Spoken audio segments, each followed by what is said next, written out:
Good afternoon to those joining us from East Africa. Good morning to participants connecting from other parts of the world, and bonjour to our French-speaking colleagues across the continent and beyond. And welcome to this press briefing ahead of the 39th African Union Summit. And just to give the context of this webinar and why we are having it at this time, today over 400 million Africans lack access to clean, safe drinking water. Yet African countries spend more servicing debt than investing in water systems. And that contradiction is at the heart of today's conversation: reforming the global financial architecture and unlocking debt relief to finance Africa's water and development, which clearly it's a timely conversation.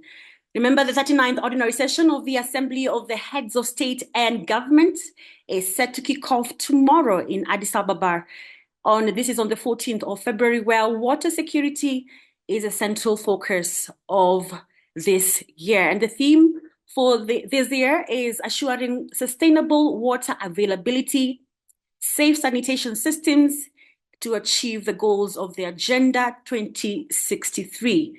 And we are joined by an exceptional panel. I will introduce them. We will be speaking, or he will be making his submissions this afternoon.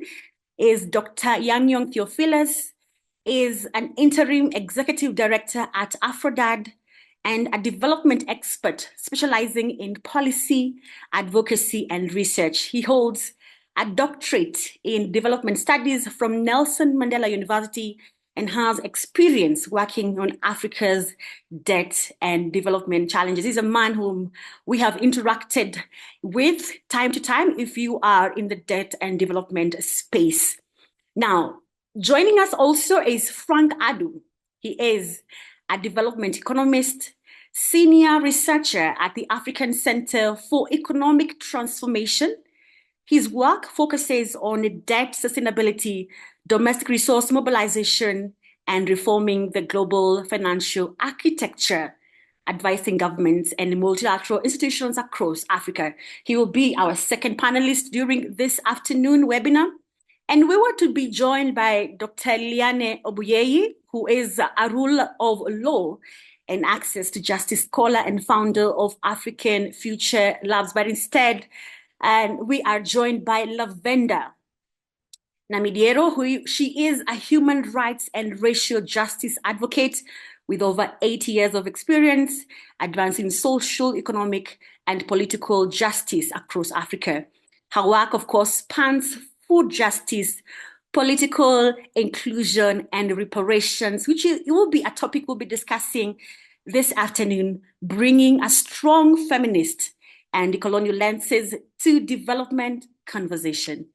Thank you all for being here, and thank you for this webinar that will be happening for the next 1 hour. Now, each of you approach this issue from different but interconnected lenses, that is economics, justice, governance, and advocacy. Yet at the heart of today's discussion is a stark reality. Africa's debt burden continues to rise, even as millions lack access to basic water resilience. And each of you, that is our panelists, we will have 30 minutes to make your submissions as African leaders gather for the 39th AU Summit. The question here being, how central is water financing within the broader conversation on debt relief, reforms of the global financial architecture? And I will start with Mr. Theo. Mr. Theo, if you can hear me, we will start with you, and we will be looking at Africa's public debt, which now exceeds about $2.14 trillion, with many countries, about 22 countries in debt distress. For the next 30 minutes, how is this level of debt directly constraining investment in essential water systems and long-term development? Go ahead. Thank you, Caroline, and thank everyone joining the press briefing today. and especially uh,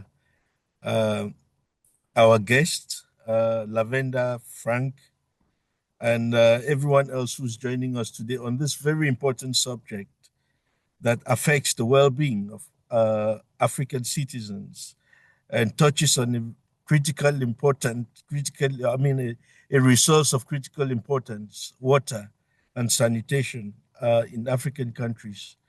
And of course, this theme of the African Union is coming at a time when African countries are in a very, very difficult position when it comes to their debt burdens, dealing with their debt burdens, and also the investments that are required by African countries to uh, uh, advance the sustainable development goals. You have Africa Agenda 2061, and you also have national development goals.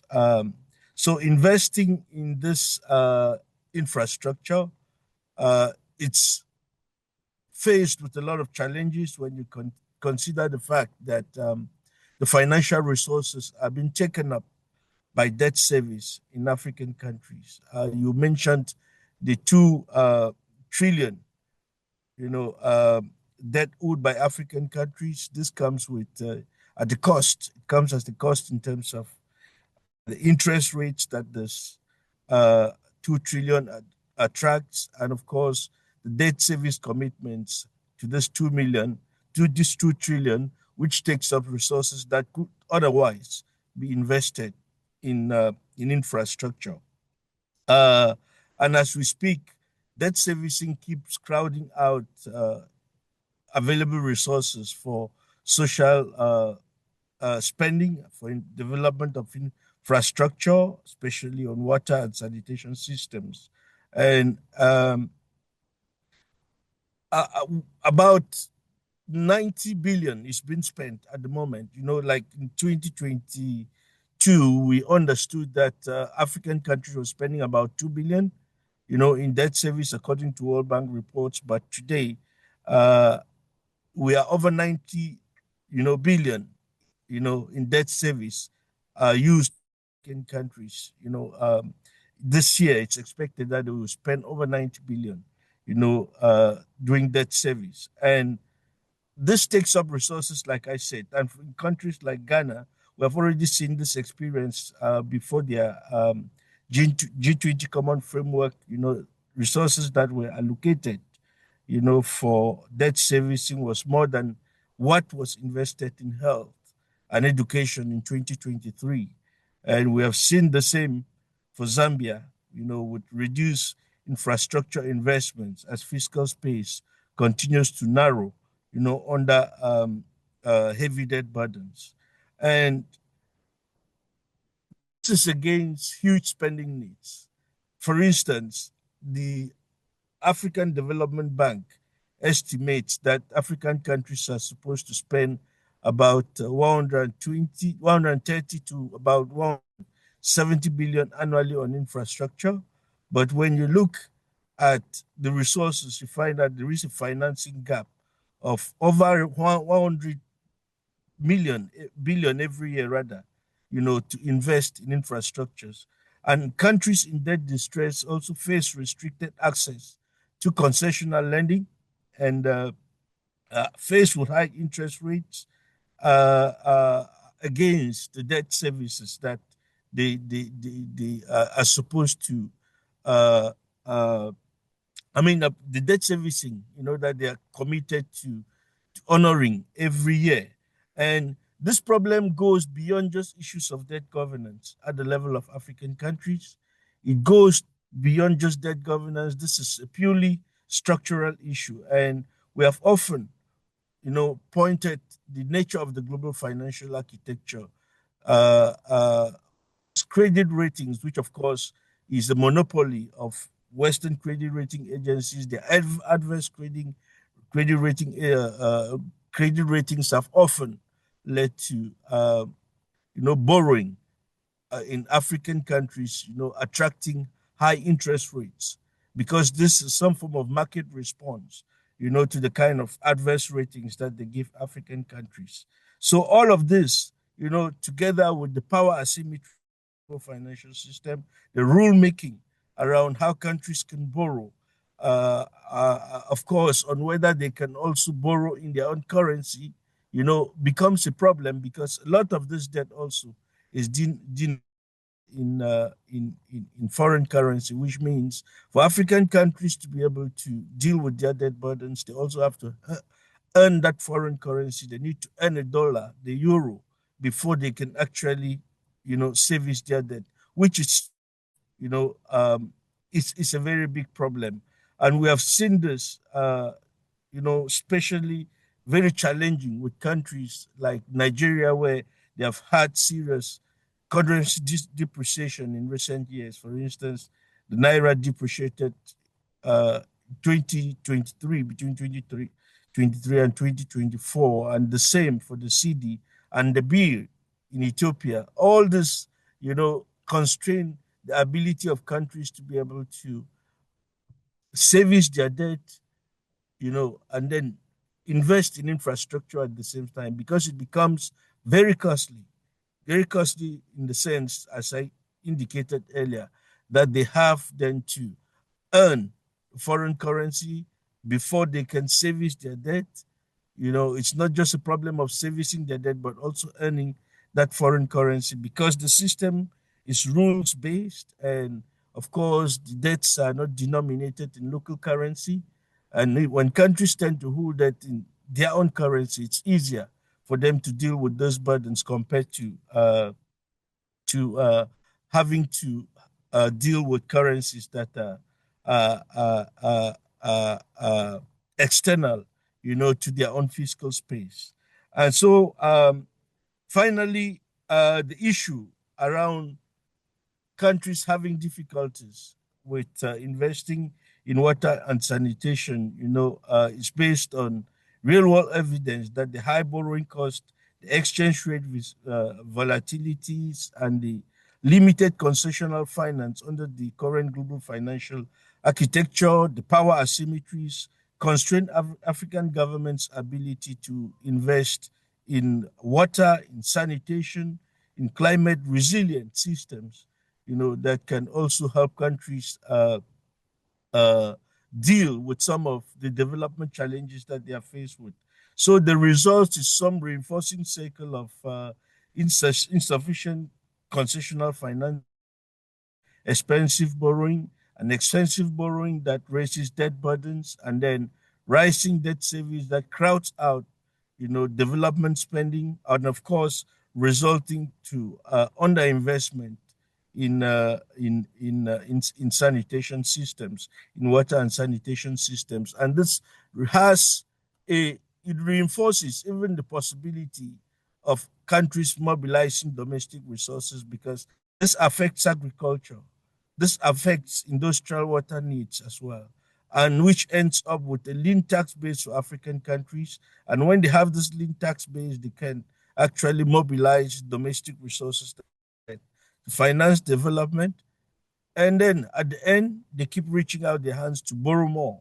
And of course, I already highlighted the implications of borrowing in a different currency, the implications of a global financial system that uh, is not kind. I would like to use this word, to African countries in terms of the rules and the power asymmetries in the global financial system.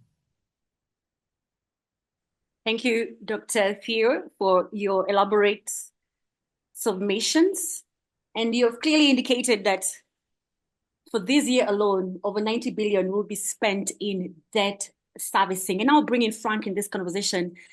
Given the recent research on capping debt repayment, since African governments are spending more on debt servicing than on development, I would like to hear from you, Frank, to know how can this capping of debt repayment be directly tied to investment in water infrastructure, and how could a debt servicing cap actually work in practice? Thank you, Caroline. Let me congratulate you again on convening this timely and an important conversation ahead of the 39th African Union Summit. Thank you. As you know, water is a vital resource for life, development, and then sustainability. So this discussion could not have been more urgent. Thank you. Now to your question, I think the short answer is yes. And not only could it be linked, it must be linked. It is a must because water is a vital, resource. Now, Africa is currently spending about, let's say, 17% of government revenue on debt servicing, and in many cases, exceeding spending on health, education, and water combined. Now, this creates some sort of a structural crowding out effect. When debt payments are a bit rigid and front-loaded, public investment becomes, some sort of an adjustment variable.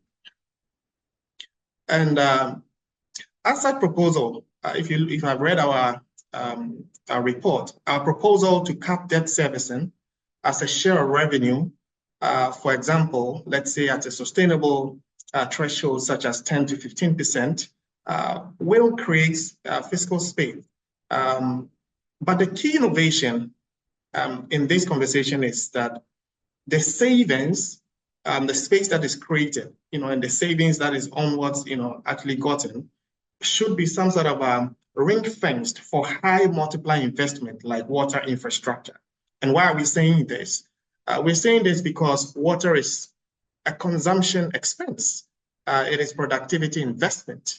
If you look at irrigation, it stabilizes agricultural output and reduces import dependence. If you're looking at urban water systems, it improves public health and then reduces healthcare burdens. If you're looking at water from the perspective of industrial water access, it also strengthens manufacturing competitiveness. And then in terms of even climate resilient water systems, that one also reduces disaster recovery costs. So if debt relief or servicing caps is able to free, let's say, 2 to 3% of GDP annually in fiscal space, that space is, and then that space is also directed towards water and climate resilient infrastructure, the economic returns would exceed the debt relief itself that most African countries are seeking. Now, this would change the trajectory in 3 ways, the way I see it. First, it shifts from crisis management to productive investment. It also, secondly, it also strengthens domestic revenue mobilization over time because higher productivity would in turn expand the tax base, and then it will also increase the tax revenue that is gotten from the base. Now, the third trajectory is that it breaks the debt water poverty cycle, where underinvestment reduces growth, which weakens revenue, and then it all afterwards increases borrowing. So in short, capping debt service and then tying it to productive public investments will turn debt reform from some sort of a relief mechanism into a development strategy. Thank you, Caroline. For your submissions. And before I bring in Lavender to talk to us about the growing calls for reparatory justice, whom have been endorsed by many, I'd like to bring in to stay with Dr. Theo a bit and talk about the global financial architecture, which you talked of it being unfair. And in simple terms, you talked about a broken system, you talked about implications of expensive borrowing, and you talked about the insufficient concessional loans. If you can just play it down for us or explain to us in simple terms, what exactly is broken?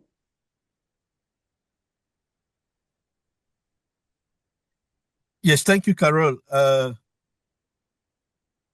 think in my previous submissions, I mentioned that previously this issue has been treated as more as an issue of debt governance at the level of African countries. But while there is a responsibility at that level, right, there are concerns about the nature of the global financial architecture And this is exactly what is broken in the system.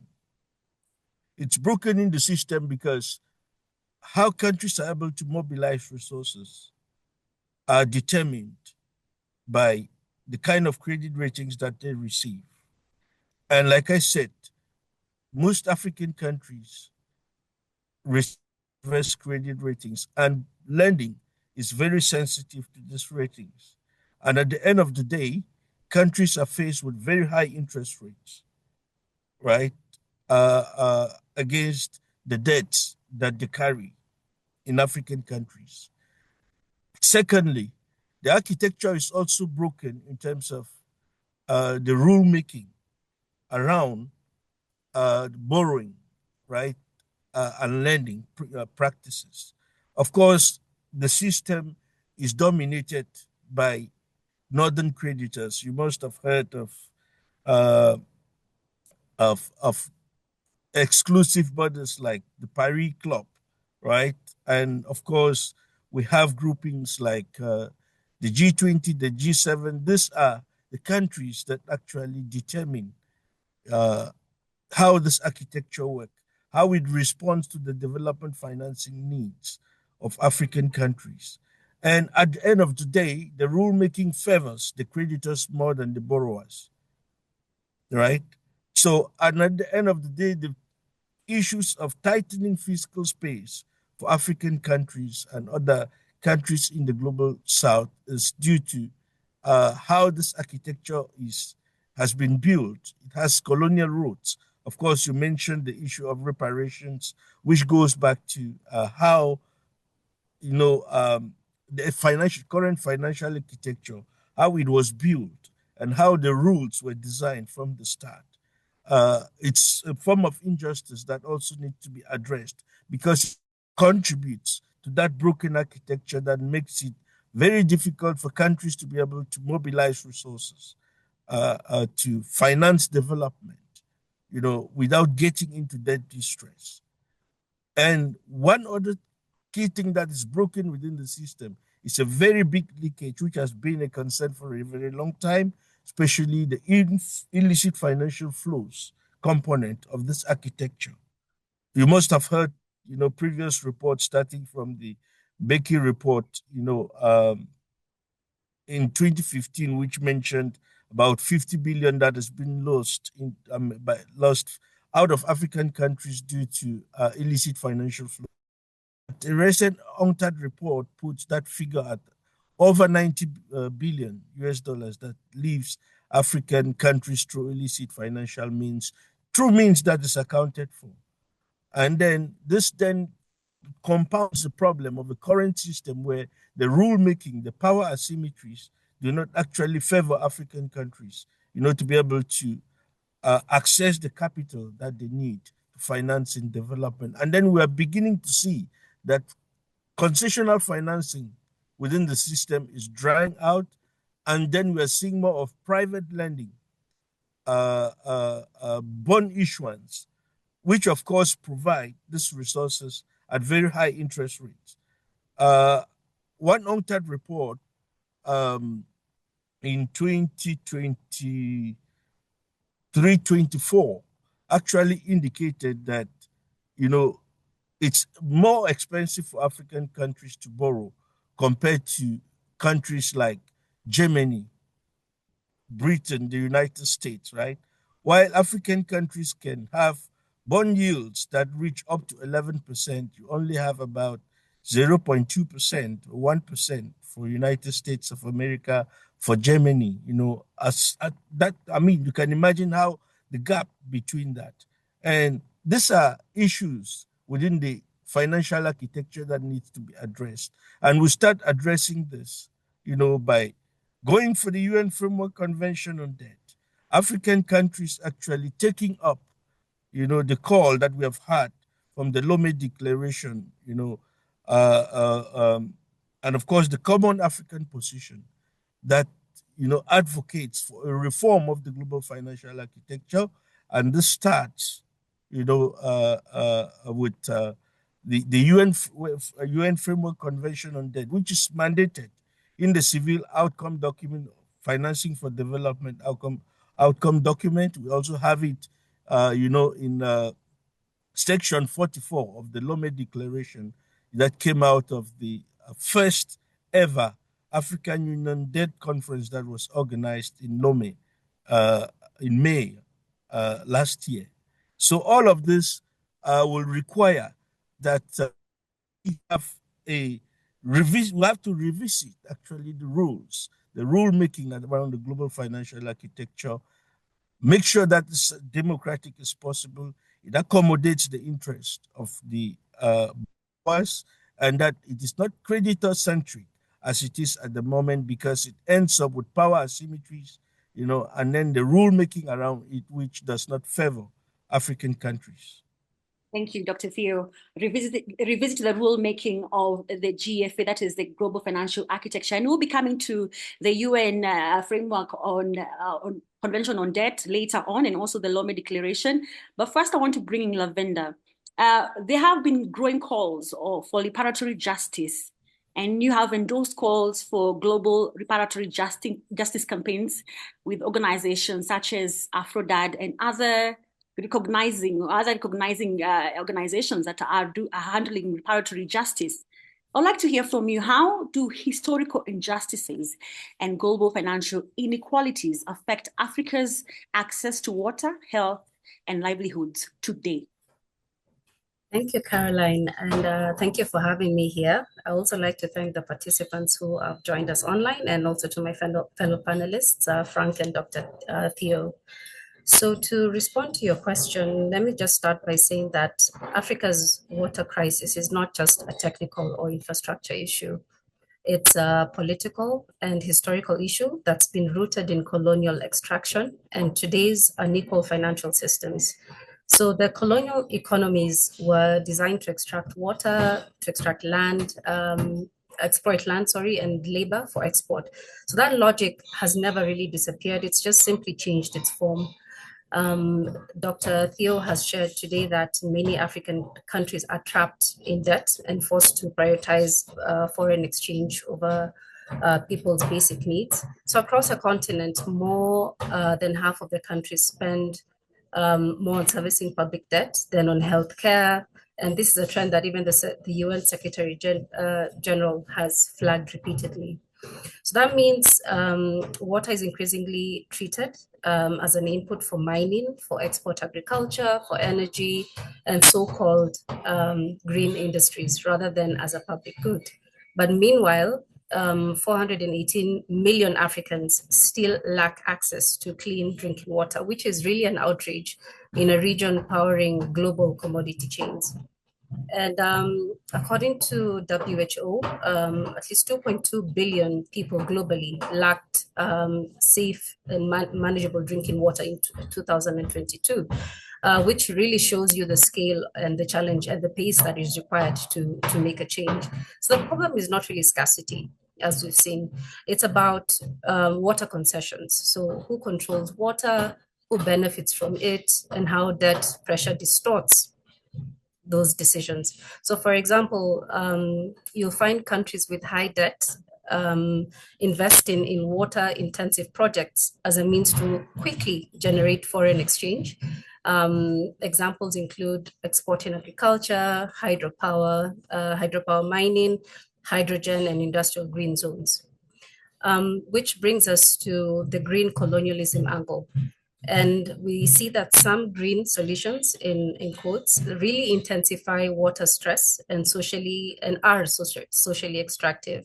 And I can give you some examples, like the green hydrogen that's been extracted on the continent. It really requires massive volumes of fresh water or desalination water to make this happen. If you look at the wind, solar corridors, and new industrial zones, they can intensify groundwater abstraction if not regulated. And this has been noted by the International Energy Agency, that less than 40% of planned low emissions hydrogen projects sit in water-stressed regions, which require desalination or wastewater reuse by design. Another example is that critical mineral extraction for batteries contaminate water tables and groundwater, which has been shown in the DRC. And then lastly, the last example I'll give is that biofuel monocultures can compete for land, with the FAO cautioning on significant water and ecosystem impacts if poorly governed. So these projects that I've mentioned, they're often debt financed, export oriented, and externally driven. And their financing terms reflect an Africa risk premium, which Dr. Theophilus has spoken about. And they're linked to rating methodologies. So UNDP estimates subjectively in credit ratings has cost African countries equivalently to $75 billion in excess interest and foregone lending, money that could actually be used to build pipes, treatment plants, and clinics. Meanwhile, millions of Africans still lack safe drinking water, basic sanitation, with the real diseases remaining a major killer of young children on the sub-Saharan continent. So this is a structural contradiction. Africa is asked to power a global green transition while many of its citizens can't access clean water. So that's why a reparatory justice, is, it's not just about the history. So it's about correcting a financial system that reproduces extraction today. And the AU, the African Union, has made this explicit by declaring 2025 the year of reparations, and obviously extending to the next 10 years as a platform for Africa to use to link historical harms to present day water and health access. So just to close, I think the AU summit's theme is a mandate to argue plainly. Historical injustice, debt, and biased financial rules are directly undermining water, health, and livelihoods. And without debt relief and financial reform, water will keep being sacrificed for repayment and export. Thank you, Caroline.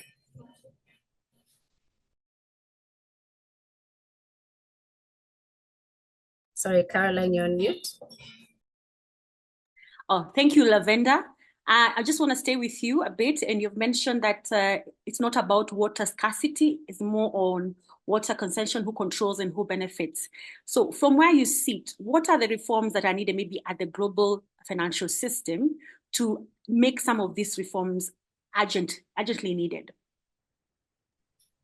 Yeah, so there's some kind of mechanisms that could be, designed in a reparatory justice approach that could accelerate, the infrastructure, water resilience, and the social development for Africa. And the first one we can speak about is debt relief and restructuring tied to social investment. So, for example, across Africa, sovereign debt has become a structural barrier to development. And debt service really absorbs approximately 54% of government revenue, which Dr. Theo has talked about, and also 40% of total public spending on average in Africa. So reparative justice requires confronting the legacies of unjust and colonial era debt structures. Also high interest borrowing conditions imposed on Africa, and austerity measures that undermine long-term resilience. A second thing is really transforming the global financial architecture.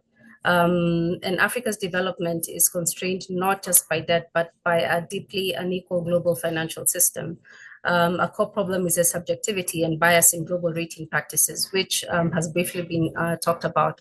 So how the rating bias works is that the credit rating agencies often judge African countries more harshly or subjectively, frequently without sufficient country level data or in-country assessments. So this systematically inflates perceptions of risk. So as a result, African countries have to pay higher interest rates, and in many cases are denied access to loans altogether.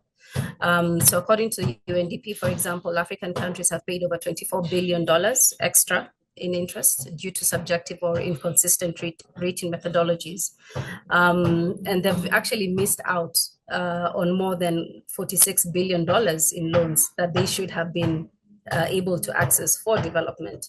So this it's not a market accident, it's a structural injustice embedded in architectural and of global finances, which is colonially linked. So the reparative justice solution here needs to include a UN-based sovereign debt workout mechanism that really prioritizes human development, a transparency and accountability reforms for rating agencies, but then also risk-sharing instruments that reduce the burden of African countries, African governments and communities. And then thirdly, public and community control over water resources. This is really key because reparations must also transform how water is owned, governed, and valued.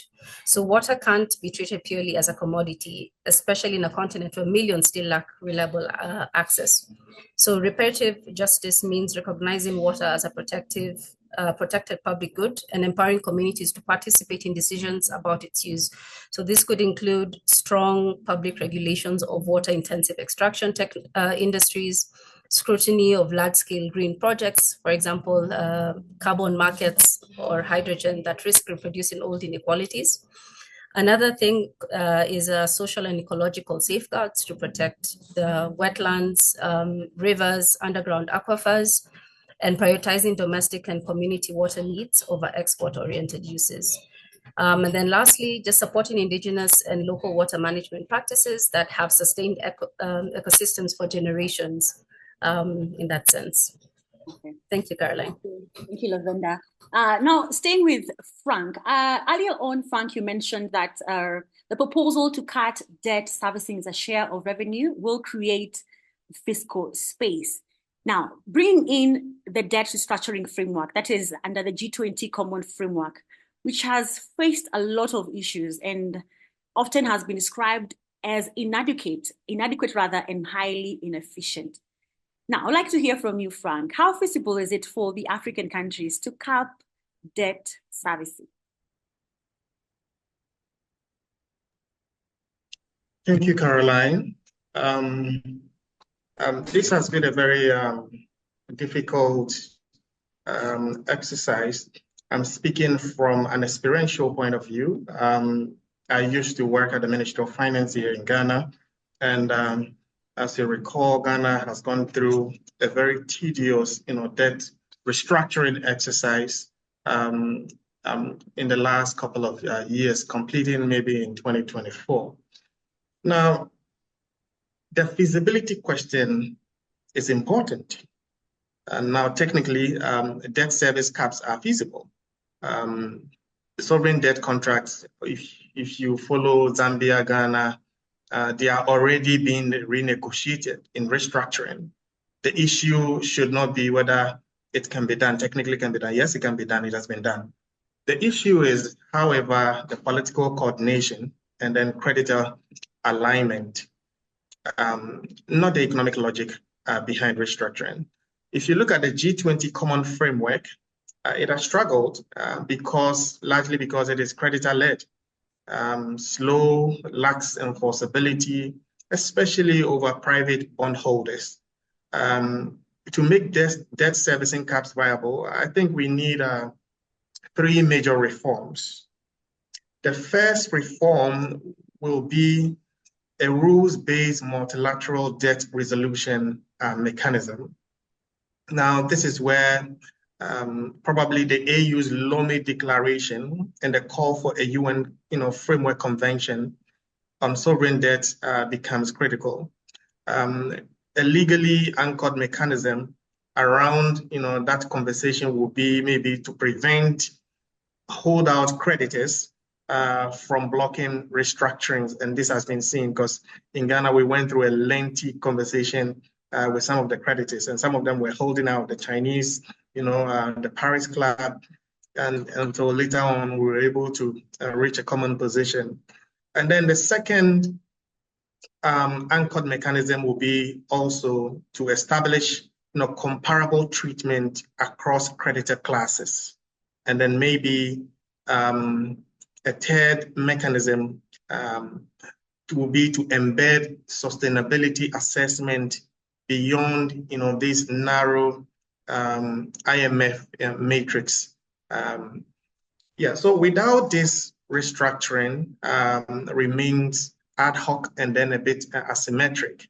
Now, the second reform of my 3 proposals will be to reform, credit rating methodologies. And this is a song that is currently being sung by a lot of economic think tanks in Africa. Myself, at the African Center for Economic Transformation, we are doing quite a bit of advocacy around, credit rating methodologies. If you look around, African countries are facing, higher borrowing costs due to risk perceptions that often we would describe as exceeding the fundamentals. If ratings systematically inflate risk premiums, obviously debt sustainability becomes fulfilling. Reforms around this conversation should introduce some sort of transparency and then accountability in the rating methodologies. Now, the third reform I will propose will be state contingent debt instrument. Debt service caps, could be built into contract through maybe GDP-linked bonds, climate contingent clauses, revenue-based repayment ceilings. This aligns creditor returns with some sort of economic performance and reduces pro-cyclicalities. So in essence, feasibility is not an economic constraint. It is a governance constraint within the global financial architecture. Reforming that architecture is what makes servicing caps durable. Thank you, Caroline. Thank you, Frank. And bring me, Dr. Theo. Do you agree with Frank when he says that there's need for political coordination and creditors' alignment for capping of debt servicing, in your view? Yes, this is completely valid point, because debt is not purely an economic issue, it's also a political issue, right? And this aspect, this political viewpoint on these debt issues sometimes has been neglected, but it remains central because, of course, we can interpret market trends, we can interpret the economics around debt, around borrowing, but the decisions and the policies around these issues are not purely political issue. I mean, purely economic issues. They require good deal of political will, not just at the level of Africa, but also even in the global north. Right? There are commitments. These things we are discussing here, the issues that we're discussing here, they have international frameworks, that touch on issues of human rights. They touch on issues of sustainable development, poverty eradication. These are frameworks, these are commitments that have been put in place by African governments, by governments in the global north. Of course, the SDGs are different from the MDGs in that, they all require implementation both in the global north and in the global south. And for us to be able to bridge the gaps and to help countries advance in the implementation of these development goals, we need a good deal of political will. When we talk about reforming the global financial architecture, we have faced a lot of resistance because the problem at the moment is not informed by the, what I'm actually saying is the policies at the moment are not actually informed by the problem, right? Which means there is a very good potential for countries, both in Africa, both in the global north, to work together to address these challenges. But the problem is informed more about self-preservation, of those who hold the most power in the system. Is in the solutions that we are seeing are based on exploitation, extraction, which has a historical root, to how the global financial architecture was built. It has a root to continuing the legacies of slavery and slave trade, the legacy of colonialism, which all promote extraction. And for us to be able to deal with these issues, there needs to be that political will, that political aspect, of how countries are supposed to come together, to mobilize, to coordinate themselves to deal with these issues. And even at the level of African countries, putting up a united front that will defend Africa's interests in the global space, need African countries to start having that political will and coordinating themselves as one front, to push for the UN Framework Convention on Debt, which is already mandated in the Lome outcome document. Adopting a common African position and going for it is very important. And all of this will not just happen. They require conscious decisions. And those conscious decisions require political coordination across African countries to be able to get to that point where Africa has its voice in terms of the rulemaking, in the global financial system, in terms of pushing for reforms and rulemaking on issues of debt, at the UN, where which is the only space where we can address the power asymmetries that we already see in the system, where it's dominated by the creditors, it's dominated by the decisions of credit rating agencies, and with Africa more at the receiving end, of the decisions, that are made within the global financial system. Caroline. Staying with the UN sovereign debt framework, and I'd like you to address on how it can change how the way debt is handled. And also mention to us the Lome Declaration. How strong is it to shift the debate? First of all, I will start with how strong the Lome Declaration is to shift the debate. It is as strong as how much commitment African countries put into it. And it comes back to the issue of the political question, because sometimes we have seen a lot of fragmentation at the level of African countries, but African countries today are a global player in the sense that they are home to some of the critical minerals that drives the global economy. In terms of the demographics, they have the youngest population in Africa. Globally speaking, right? They have one of the youngest populations, and then come again to issues of energy resources in terms of the ability for renewable energy. So Africa is a global player, but we haven't managed to coordinate ourselves properly, to have that voice in the global financial system that African countries deserve.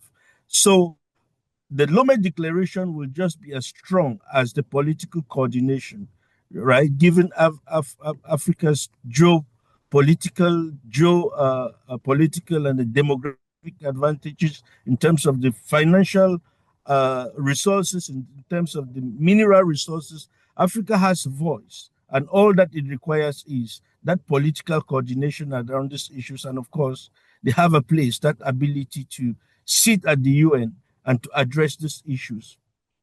And UN is the appropriate space, because this is where, we also have that democratic space, right? Where it is dollar power, it is also about the representation in terms of countries sitting as equal partners, in the global financial system, and not about the boss and the servant relationship that currently governs, the global financial system. Okay, thank you, Dr. Theo. Now bringing in Lavender and looking at the tangible mechanisms that reparation to take to accelerate water resilience and infrastructure social development for Africa. Lavender, beyond symbolic gestures, would this mean financial transfers, debt cancellation, or institutional reform? Thanks, Caroline. So reparative justice, it needs to move beyond symbolic apologies for sure. And it needs to change how money flows. So how risks are distributed and how resources are governed. So I'd mentioned earlier 3 mechanisms. So the first one is really how debt relief and restructuring is tied to social investment. And for example, reparative justice requires confronting the legacy of unjust and colonial era debt structures. It also needs to confront high interest borrowing rates and conditions that are imposed on the continent, and also austerity measures that undermine long-term resilience. So cancelling or restructuring unsustainable debt with binding commitments that the fiscal space be reinvested into social systems, I think this would immediately enable governments to fund infrastructure upgrades that reduce non-revenue water, community-led water management and local maintenance, climate-resilient agriculture, for example, in irrigation infrastructure, and also sanitation and wastewater treatment systems. This is essential because Africa's infrastructure financing gap is estimated at between 130 and 170 billion dollars annually, and water systems make up a core part of this deficit. So simply put, I think no society can build climate resilient water secure systems under permanent austerity. Thanks, Caroline. You had mentioned also the global green transition, which everyone globally is championing for Africa also to move. Yet you mentioned that citizens within the African continent have no access to clean water. And you had made your submissions telling us the different ways that this can be addressed. But looking at the reparatory justice, who controls, who benefits? Where does it go? Who holds responsibility? Yeah, thank you.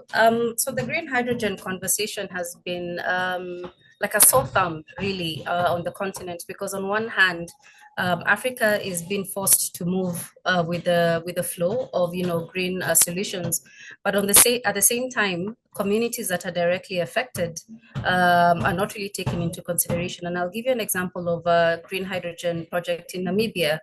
So the planned large-scale green hydrogen production, it's near Luderitz in Namibia, and the hydrogen electrolysis requires significant volumes of water. And in arid regions, this means desalination infrastructure. And desalination in itself is energy intensive and has marine ecological impacts. So another problem is also that the project is export oriented. So the people who benefit the most are the global north.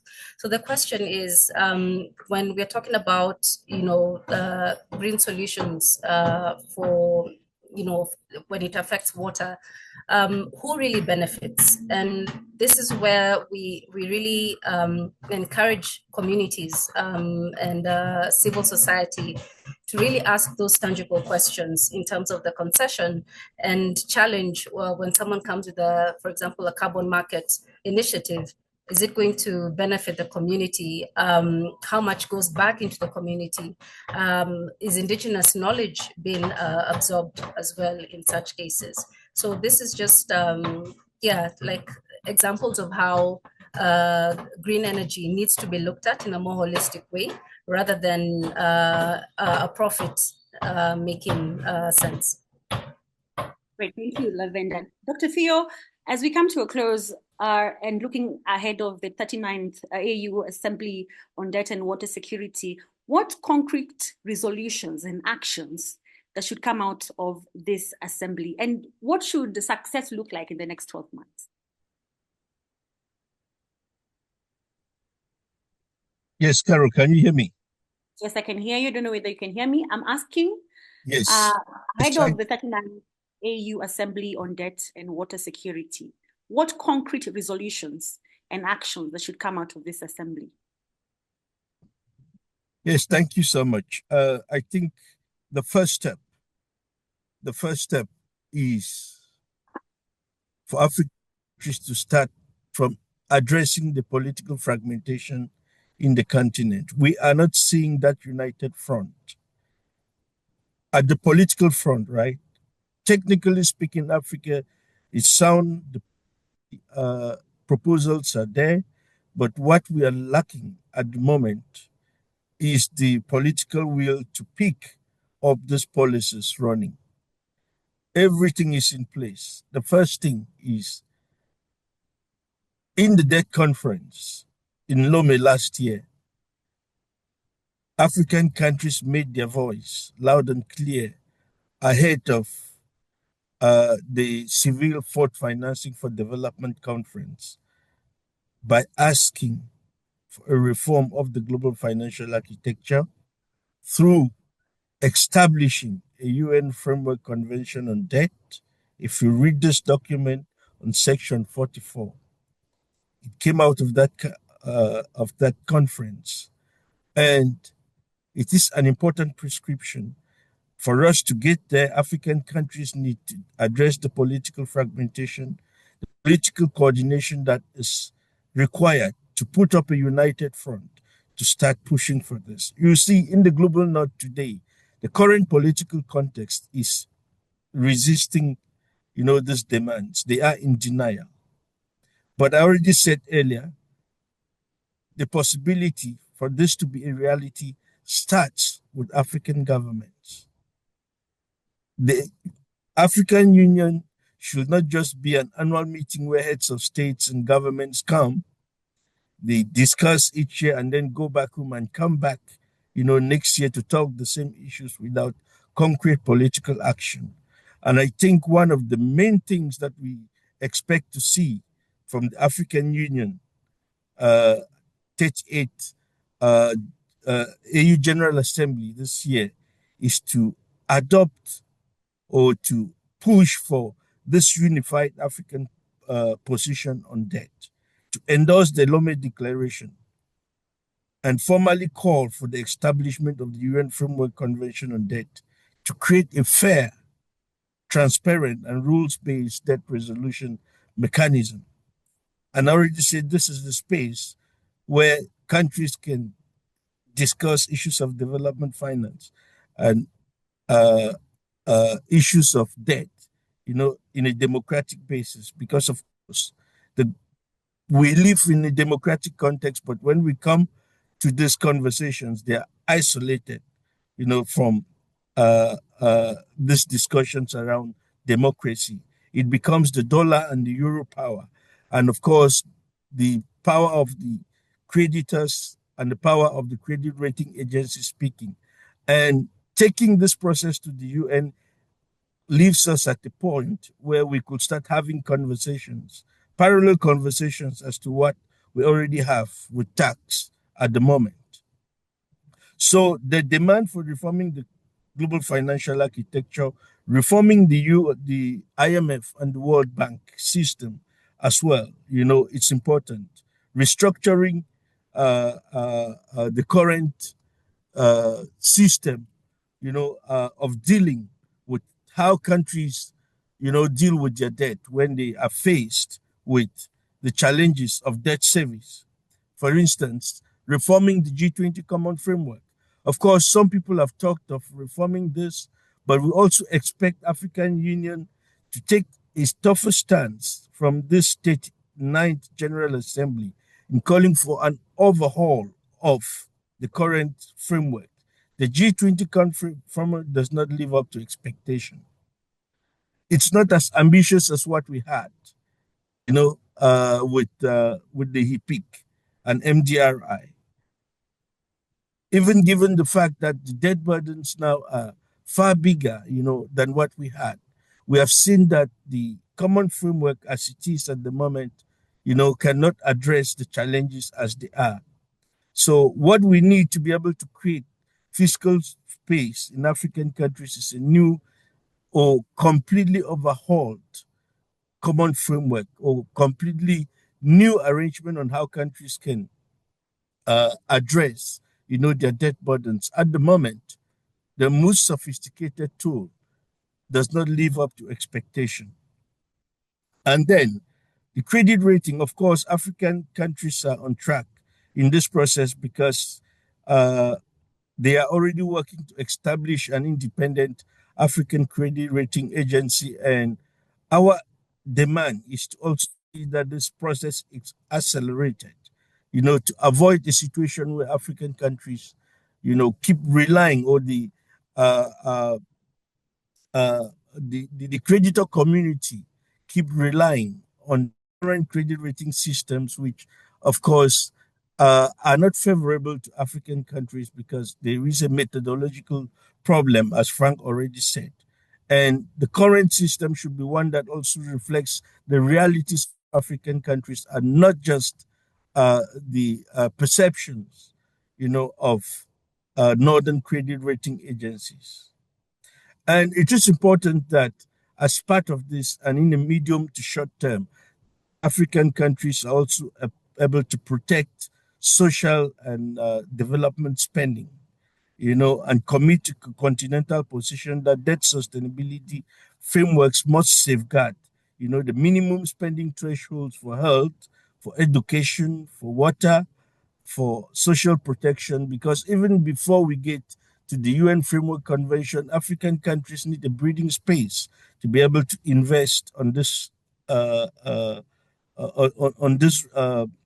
infrastructure that is required by their citizens. The welfare of their citizens rely on this infrastructure. And even before we get to medium and long-term reforms of the system, they need to protect social spending. And of course, we should work to addressing issues about domestic resource mobilization. Like I said earlier, African countries have their home some of the critical minerals that drive the global economy. In terms of mineral resources, in terms of demographics, and in terms of the foreign power interest in African countries, it's enormous.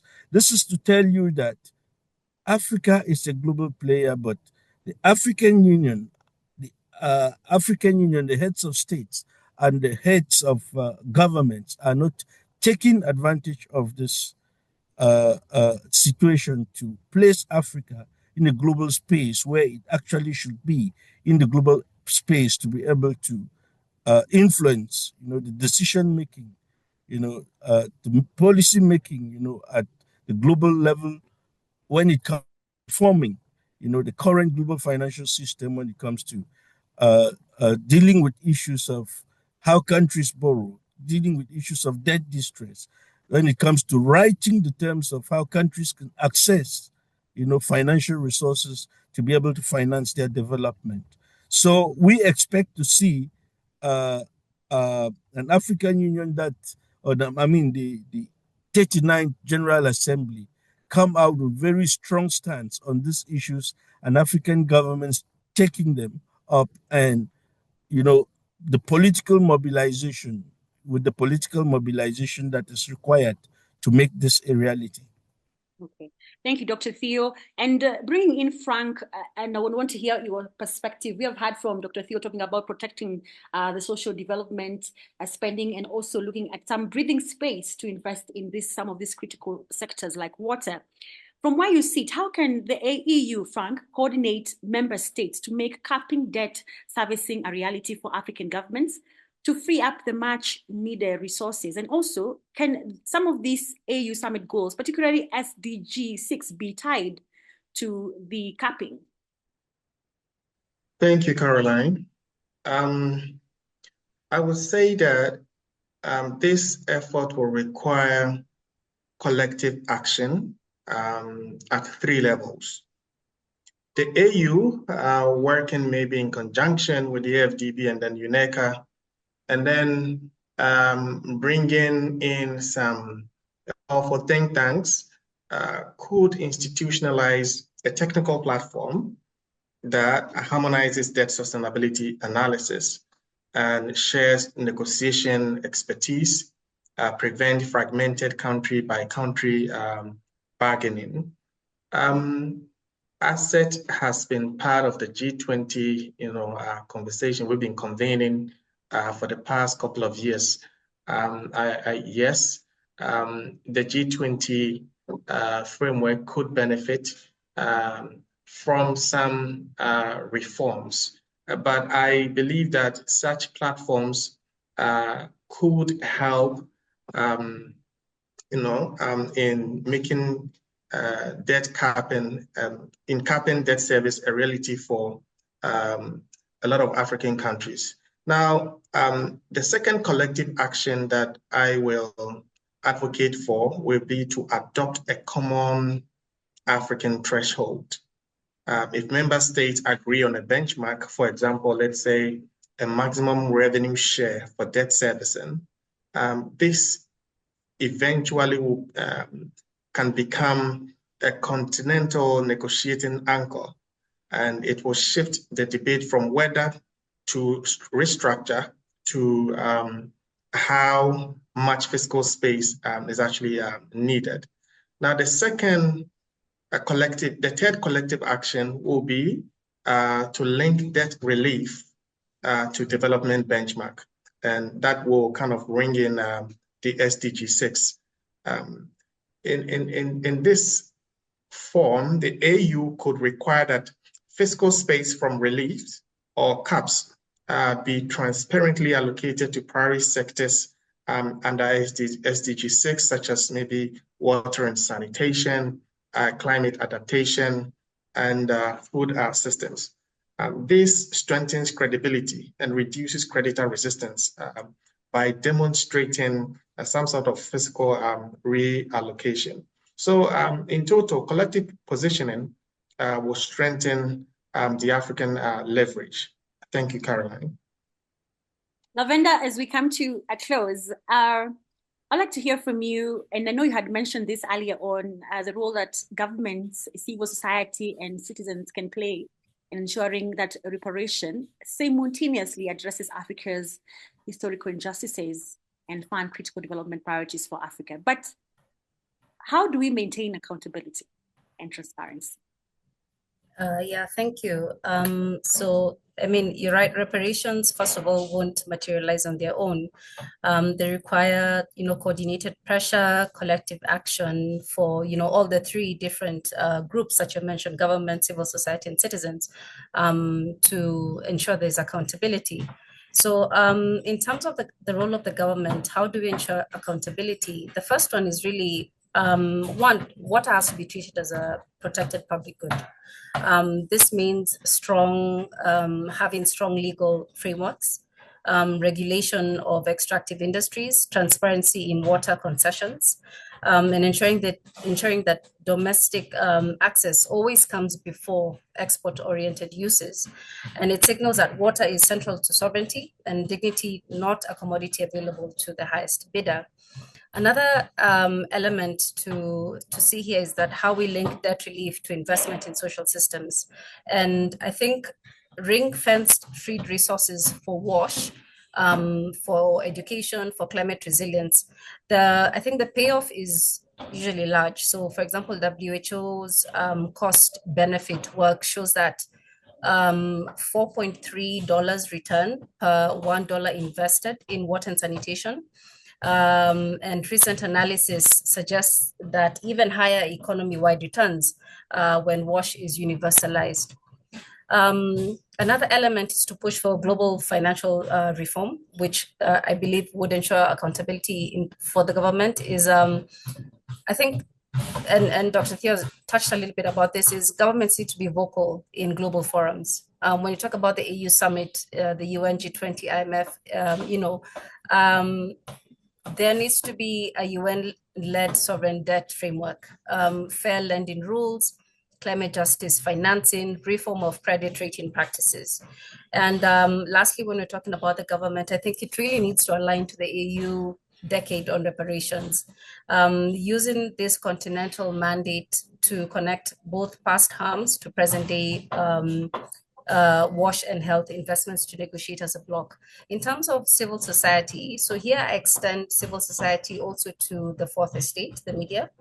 And I see here as them playing a crucial role, holding the government accountable, so putting pressure on the governments, and ensures that communities are not silenced. And I think they can play a crucial role in terms of, one, investigating and monitoring water-intensive projects, whether the extractives, green hydrogen corridors, they can document harms and litigate when necessary. One recent example is the DRC. There was evidence produced by one of the CSOs that really shows the stakes with the impact of water pollution related to the cobalt industry in the DRC. Another thing is also to bridge movements that the civil society and the fourth estate can help in. So we have the climate justice sector here, debt justice here, and reparations. So in a way, I think they can somehow bridge this gap. So financing debates are tied to rights and redistribution. And then lastly, I think they can produce community-based evidence to power policy change and also act as a watchdog when it comes to public spending. And then lastly, let me speak about the role of the citizens. So citizens drive political legitimacy. So without public pressure, reparations remain a technical debate instead of a people-powered demand. And citizens can really be central by demanding transparency. So when it comes to debt deals, water concessions, PPP contracts to prevent elite capture and corruption that really undermine services. Secondly, they need to defend water as a human right. So through organizing, through public dialogue, through strategic litigation, I think this can really be a powerful tool. And then lastly, to support justice movements that really sustain pressure over time. So in summary, Caroline, the reparations are not only about correcting historical harm. They're about who controls resources today, whose lives are prioritized, and what kind of future is empowered to build the continent. So for reparations to deliver real development, water security, resilient infrastructure, and social prosperity, I think governments must lead, civil society needs to illuminate and mobilize, and citizens need to demand accountability and justice. And that way, I think all three different groups work to have a transformative reparations agenda. Thank you, Caroline.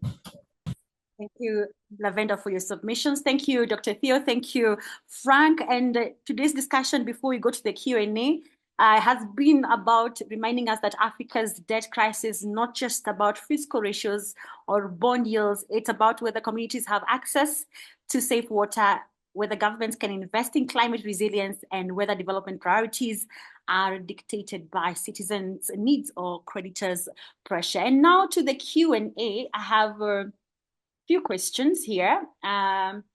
Some are being answered while I'm asking, but we'll ask still, so that our audience and participants can also hear from our panelists.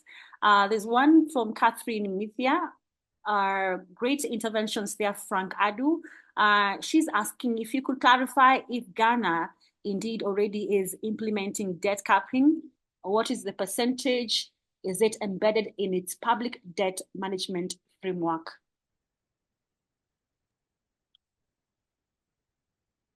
And then another question going to Dr. Theo and to Frank is still on Ghana, and with Ghana spending so much on debt servicing, I hope you're noting these questions. How can debt relief frameworks ensure that freed resources are actually invested in protecting water sources and tackling threats like illegal mining?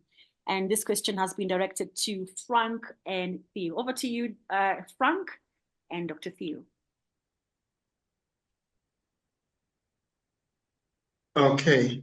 Thank you, Caroline. So I have provided an answer to the first one, but let me reiterate it again.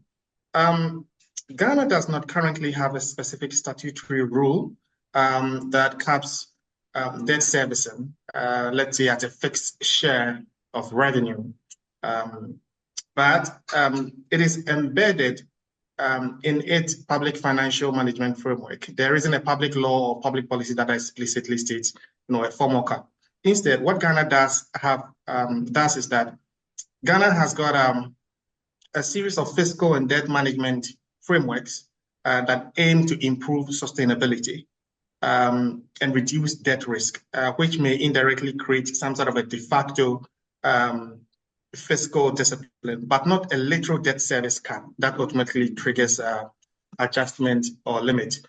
Some of these frameworks include the public debt management strategy and the medium-term debt management strategy. There is also the Fiscal Responsibility Act of 2018, and then Public Financial Management Act.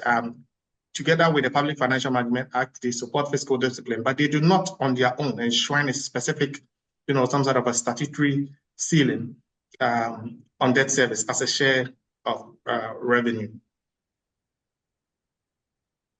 Okay. On the second question, okay, go ahead. It's the second question. With Ghana spending so much on debt servicing, how can debt relief frameworks ensure that freed resources are actually invested in protecting water sources and tackling threats like illegal mining? Okay. Thank you. So, first of all, a debt relief framework can ensure that savings are directed, to water, infrastructure, and then environmental, protection. Include ahead, illegal mining, which is actually a very big issue now in Ghana. If it is designed with clear allocation rules, transparency mechanisms, and then enforceable, conditions. First, I believe that debt relief agreements can include some sort of ring fencing. In my earlier submission, I spoke of ring fencing provisions. This means that any fiscal space created from reduced debt servicing is legally or contractually earmarked for specific sectors, such as water, sanitation, watershed protection, and then environmental enforcement.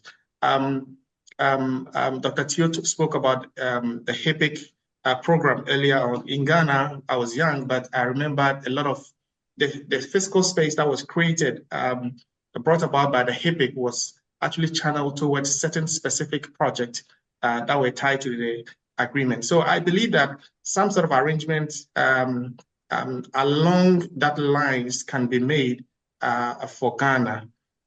And secondly, the framework can also require a debt for development kind of swap model.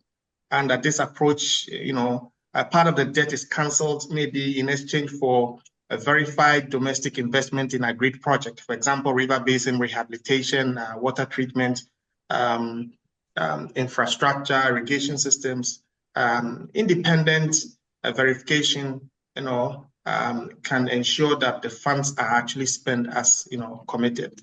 And then maybe thirdly, the agreement can also mandate performance-based disbursement. Debt service relief could be phased and then linked to a measurable indicator such as increased water access, coverage, reduced pollution levels in major rivers, and then enforcement of actions against illegal mining. As the public is actually the clamor. There's a lot of public clamor against government action on illegal mining. Government is not doing enough. So we could tie some of these governmental actions to agreements. Thank you. Okay. Thank you. That question has also been directed to Dr. Theo, but I would like also to another question that has been asked to you as well. I would like you to answer both. In the context of the 39th African Union, this is from a journalist in DRC, Constantine. She's asking what concrete solutions are being considered to mobilize sustainable financing to guarantee access to drinking water, which is considered a vital issue for the life and development of the continent. You can first address Kizito on the Ghana on debt servicing and then come to the water financing. Yes, I think just to add to what Frank, because Frank already answered that question exhaustively in my understanding, but just to add to it is to start with what debt restructuring framework are we talking about in the first place? Because it is also the workout of that framework that determines how much resources are supposed to flow, right? How much resources are supposed to be either ring-fenced for social expenditure. Because these restructurings, they come with a workout, with conditionalities. For instance, we already mentioned the weaknesses with the G20 Common Framework. And in instances where we have debt restructuring, it is important to start with the kind of debt restructuring in itself, the workouts, the conditionalities. And of course, when they then free up resources for social spending, be it in water, sanitation, and other infrastructure investment, is good that, of course, good debt governance remains a very important issue.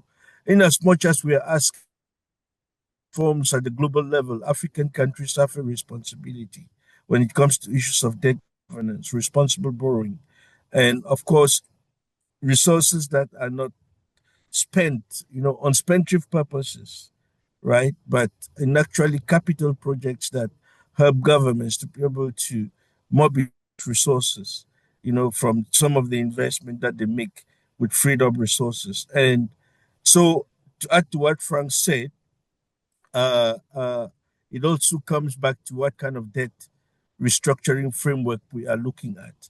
And then it boils down to issues of debt governance, issues of public finance management framework, issues of the frameworks that govern the extractive sectors in countries to be able to ensure that resources coming out of this uh, uh, from the mines, from the oil and gas, from the resources that are mobilized at that level, should be actually channeled with clear parliamentary oversight, with the application of the principles of good public finance management to ensure that investment are capital investments that actually address citizens' needs, and they are not, committed to spendthrift purposes that end up not addressing development needs, not addressing infrastructure needs. Then, with regards to the last question, I think we have also elaborately indicated that at the moment, what's actually required, in the context of the 39th uh, African Union Heads of Government and Heads of State Summit is the fact that it is not enough for us to discuss sanitation. It's not enough for us to discuss water without considering the investment needs that are supposed to go into this uh, uh, critical infrastructure needed by African citizens. For us to have a complete discussion, it's supposed to be holistic. Holistic in the sense that it doesn't just end up being prescriptive, but it ends up with actionable steps, towards reforming the global financial architecture, towards political coordination that is required to make the demands of the Lome Declaration, to make the demands for the reforming of the global financial architecture become a reality. Because if we are not able to start from this perspective, we will end up with policy recommendations without any means of implementation.